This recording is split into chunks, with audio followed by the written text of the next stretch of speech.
of the missiles here, that, again, if you see what's published, it talks about 2,000 miles being the maximum range of the Iranian ballistic missile program.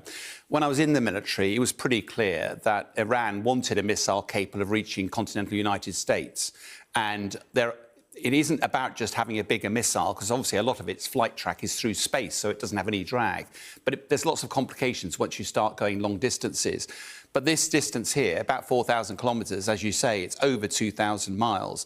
And therefore, they were very successfully able to strike that far, which raises the question, how much further could those missiles actually strike? How many miles from Iran to the United States? Well, I think you're at 12,000 kilometres, so you're talking about significantly more.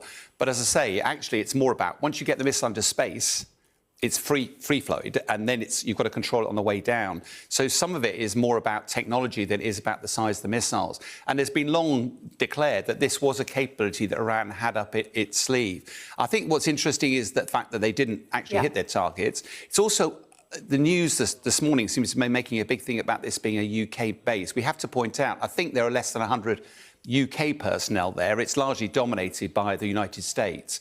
And given that the United States is the lead of the fight, the war in Iran, it's an entirely legitimate target if you look at it through Iran's lens. It does appear that defensive systems have worked. But as you were saying, expensively so, right? Oh, very expensive, but what price do you pay on protecting yourself? I think the other interesting thing is that there's a lot of political commentary about whether our government was right not to side with America.